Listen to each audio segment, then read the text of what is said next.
Boa noite, Mancini, Lucas Rangel da TV Vanguarda. Onde você acha que o time perdeu o jogo hoje, tendo em vista que o primeiro tempo foi muito bom, né? Toma um gol no início e eu senti pelo menos que depois do pênalti perdido o time baixou bem ali, né? O moral, na sua visão, onde que o jogo escapou? Boa noite a todos. Não tenha dúvida, né? Você toma um gol com menos de 2 minutos na segunda etapa e aí em seguida tem um pênalti a favor, acaba desperdiçando o pênalti e isso, de certa forma, tem um impacto emocional, né? Até porque a gente ainda não tinha vivido isso no campeonato, né? No ano, aliás.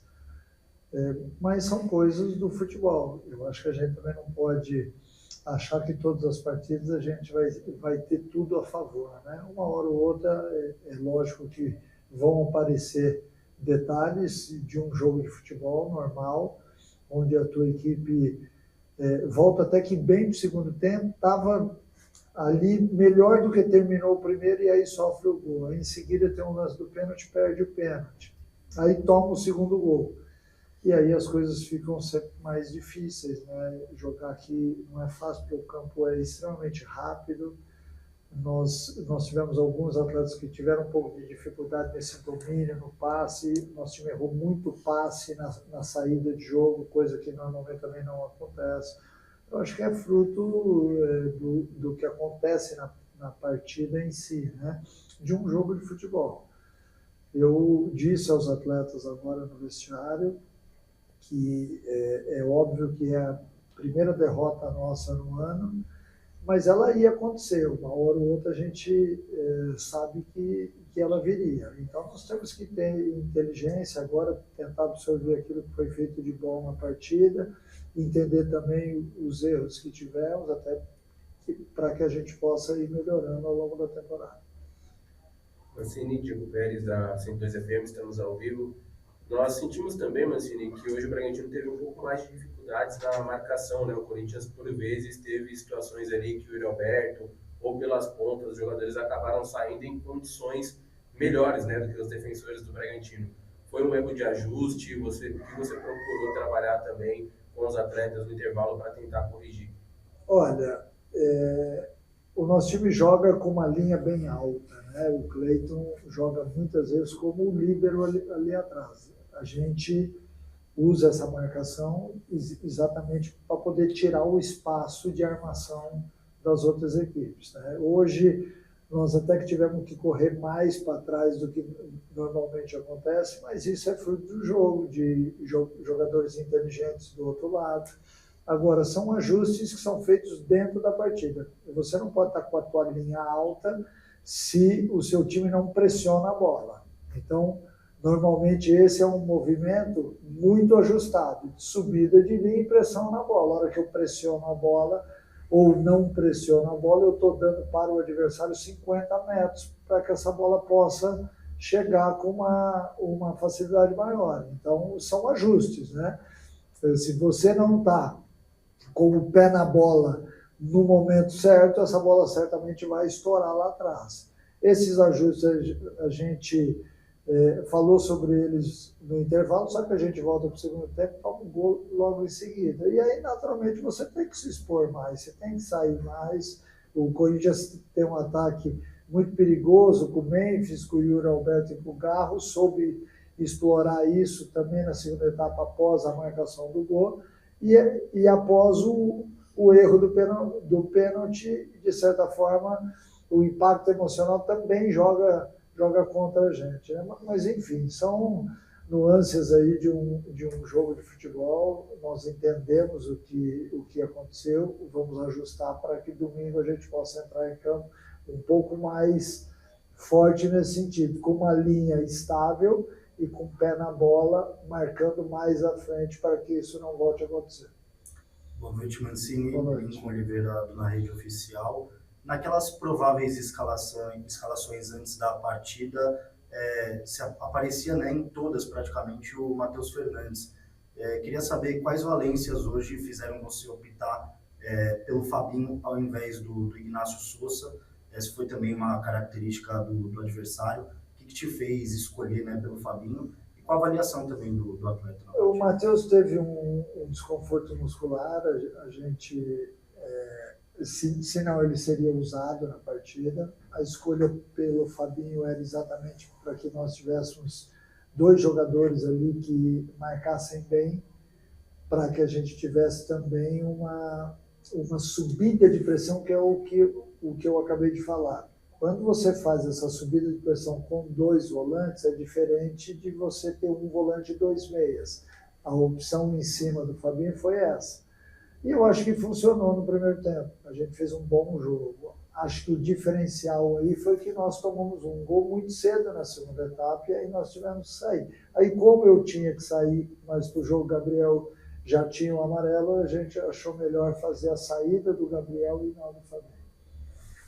Boa noite, Mancini, Leonardo, Rádio Futebol Total. Mancini, a gente vê os torcedores falando muito sobre o momento que o time não consegue fazer muitos gols e atribuindo muito a saída do John.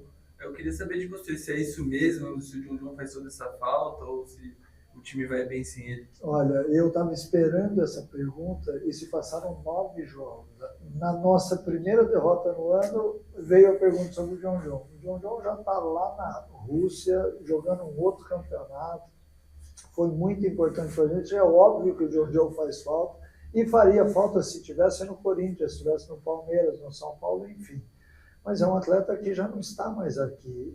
E a gente tem que tentar adaptar a equipe sem ele o mais rápido possível. E acho que nós já estamos adaptados. Eu não vejo uma dependência do John. Volto a dizer, se ele estivesse aqui, é óbvio que ele estaria nos encantando, porque ele tem futebol para isso, mas é natural no futebol a venda de um atleta, a chegada de outro, a mudança de características. Às vezes você não tem um certo jogador para um jogo, às vezes, por exemplo, o Matheus Fernandes hoje talvez fez falta, e em outras partidas a gente tem outros atletas à disposição, e não tem alguns. Eu, na minha maneira de ver o jogo, eu acho que o Sacha fez muita falta para a gente hoje, porque nós tínhamos um espaço entre a zaga do Corinthians e o meio-campo que ele sabe utilizar muito bem.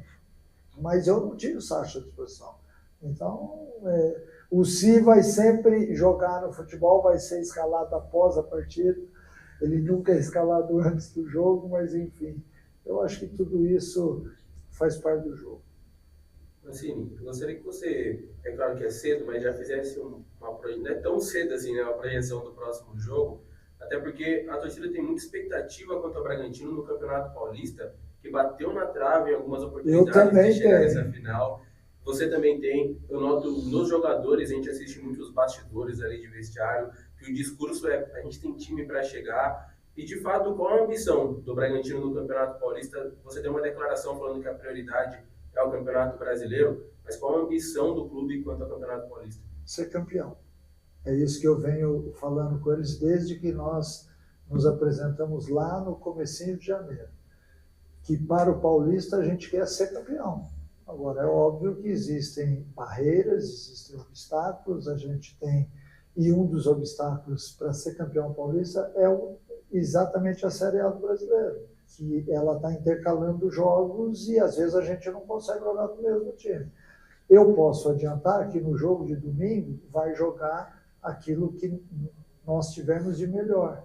Por quê? Porque depois eu tenho uma semana, senão eu não tenho como. O atleta não é máquina, a gente não pode passar por cima do atleta porque nós temos vontade de sempre ver um time em campo. A gente tem que entender isso daí. O atleta, ele fisiologicamente, ele necessita de descanso, porque é uma exigência muito grande. Esses caras que jogaram hoje, até sexta-feira e até sábado alguns, eles ainda sentem algumas coisas. Então, se nós tivéssemos um jogo no sábado, certamente alguns atletas eu ia ter que trocar. Como o jogo é domingo, talvez não. A gente opte por uma equipe que é a equipe que mais jogou no ano, mas é óbvio que o torcedor, assim como a gente, também precisa entender que existem momentos e momentos. Não dá para escalar a mesma equipe todas as vezes. Eu, ao término do jogo, ainda falava com o Dorival sobre isso. Ele vive a mesma situação. Esse ano é um ano atípico, é um ano de calendário ajustado. A Série A do Brasileiro iniciou no começo de janeiro, no final de janeiro. Então, é uma mudança significativa dentro de um campeonato que todo mundo quer ganhar, que é o Paulista. E nós vamos ter agora a última rodada dessa fase inicial, e pode ser que algumas equipes que eram apontadas para estarem entre as 8, talvez não estejam, né? E isso mostra a dificuldade que é. Mas, enfim, tentando fazer malabarismo no nosso futebol aqui, tentando escalar sempre a melhor equipe em termos de saúde. Às vezes não é a equipe que o torcedor quer, mas é a equipe que tem mais saúde para aquela partida. Mancini, a gente destacou bastante na transmissão pré-jogo as atuações do Gustavinho. Você sentiu falta um pouco dele hoje, da movimentação, de cadenciar mais o jogo, da distribuição? A gente sentiu um pouco ele apagado hoje, se você concorda, por quê? Eu concordo, acho que ele até 25 minutos iniciais fez um bom jogo, e depois ele caiu de produção, isso é normal, ele é um jovem ainda, né? Por mais que a gente esteja acostumado com ele já no time, jogando em sequência, ele é jovem, né? E o jovem às vezes sente. A gente tem que sempre dar oportunidade para que todos eles joguem, para que eles entrem em campo, só que a gente também precisa entender que o atleta emocionalmente, às vezes, ele se desequilibra dentro do jogo. Não estou dizendo que foi isso que houve com ele hoje, mas achei que depois dos 25 minutos iniciais ele caiu de produção. E a gente depende muito dos meios numa equipe, do meio campo em si, mas os meias são fundamentais na armação de jogada. A gente tem uma equipe de transição que chega rápido à frente. Eu preciso que o meu meia, o meu camisa 8, o meu camisa 10 estejam bem na partida para que isso possa fluir com uma certa naturalidade. E hoje, infelizmente, isso não aconteceu, só até 25 minutos iniciais. Mancini, queria que você falasse um pouco sobre o momento do Pita, né? Voltando de lesão, o primeiro jogo acaba sendo expulso, hoje acaba perdendo um pênalti. Momento nada, não começa legal o ano do Pita. Rapaz, eu não tinha percebido isso, né? Foi expulso, agora errou, enfim, mas é vida de jogador. Vida de camisa 9, artilheiro, saiu o pênalti, foi lá, pegou confiante, perdeu o pênalti, faz parte do futebol. Né? A expulsão é uma expulsão já de um outro jogo. Certamente ele deve estar se perguntando sobre isso. Pô, fui expulso, perdi o pênalti. Pô, não tô... Mas é do futebol isso, a gente está acostumado com isso. Muitas vezes as pessoas ou o externo julgam de forma diferente, mas a gente tem que ser extremamente profissional nessa hora. Ele perdeu o pênalti ou o Hugo defendeu o pênalti, né? E eu também acho que poderia ter sido batido mais forte, ou mais no alto, mais no chão, enfim. Mas é um lance de futebol, ninguém quer perder pênalti, ninguém quer ser expulso, mas às vezes acontece dentro do contexto do jogo, e a gente tem que entender, mas é óbvio que muitas vezes a gente puxa a orelha, chama atenção, porque são erros que normalmente ninguém aceita, mas, volto a dizer, faz parte do futebol.